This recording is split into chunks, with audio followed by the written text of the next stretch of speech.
السلام علیکم ورحمت الله وبرکاته. دوستانو د ایسورج کیږي سی په میسنجر کې و مسله پیدا شوې ده.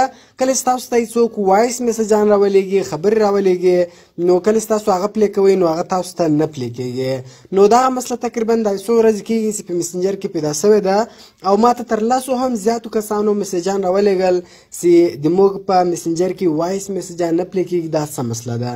نو له دې وجې زه تاسو ته ویډیو جوړوم. نو په دې ویډیو کې زه تاسو ته دوه سیټینګ درښیم.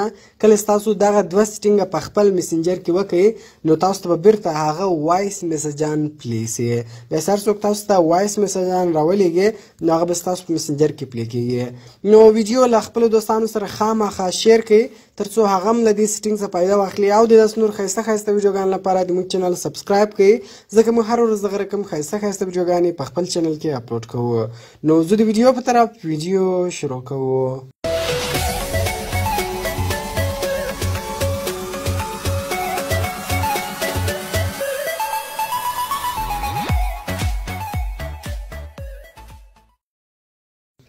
نو د هغو سټینګو کول لپاره به تاسو په خپل موبایل کې میسنجر خلاص کړئ.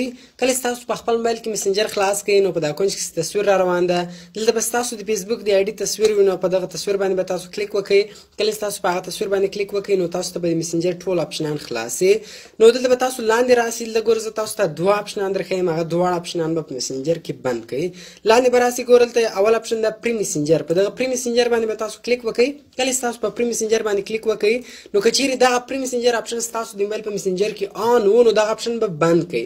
ځکه که چیرې پری میسنجر اپشن آن وي نو نه به بیا ستاسو د موبایل په میسنجر کې به نه ویډیو پلی کېږي، نه به وایس میسجان پلی کېږي، شی به هم نه پلی کېږي، خالي به ټیکسټ میسج کار کوي. نو دغه پری میسنجر دغه اپشن به تاسو په خپل میسنجر کې بند کړئ.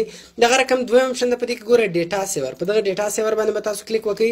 که چیرې دغه ډیټا سیور اپشن ستاسو د موبایل په میسنجر کې آن وو نو دغه اپشن به هم ستاسو د خپل د موبایل په میسنجر کې بند کړئ. نو کله ستاسو دغه دواړه اپشنان د خپل د موبایل په میسنجر کې بند کړئ نو بیا به تاسو ته وایس میسجان پلی کېږي، هم به تاسو ته ویډیو پلی کېږي. او که چیرې په دغه دواړه سټینګو باندې بیا هم ستاسو میسنجر نه سم اول خامخا سمیږي، بیا هم که چیرې نه سم نو بیا به تاسو په خپل موبایل کې د میسنجر اولډ ورژن را ډاونلوډ کړئ. نو سمپل به تاسو په خپل موبایل کې یو براوزر خلاص کړئ، ګوګل ته به ولاړ شئ او په ګوګل کې به تاسو ولیکئ میسنجر اولډ ورژنز. کله تاسو میسنجر اولډ ورژنز کې ولیکئ نو تاسو ته به ګوره دغه دویم ویب سایټ خلاص شي، فیسبوک میسنجر اولډ ورژن. په دغه باندې به تاسو کلیک وکړئ. په دغه کلم تاسو کلیک وکړئ. ګوره دغه نیو ورژنز دی. ګوره دا په 14 اگست 2019 باندې دغه اپډیټ شوی دی. نو دغه نوی ورژن دغه مه را ډاونلوډوئ.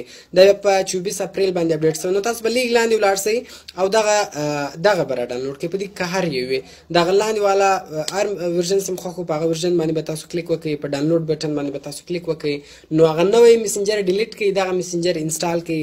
په خپله به تاسو ته ستاسو میسنجر سم سي او وایس میسجان به هم تاسو ته پلی کېږي او هم به ویډیو تاسو ته پلی کېږي. نو د دې لپاره د دې ویډیو لپاره تقریبا ما چې ډېرو کسانو پوښتنه کړې وه نو که بیا هم تاسو نورې پوښتنې لرئ نو تاسو یې ما ته په کومنټ کې ولیکئ. نو انشاءالله زه بیا تاسو ته ویډیوګانې هم په جوړې کړم.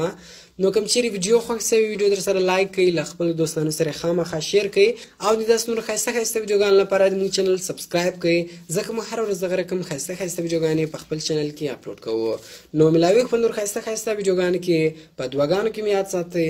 د خدای په امان.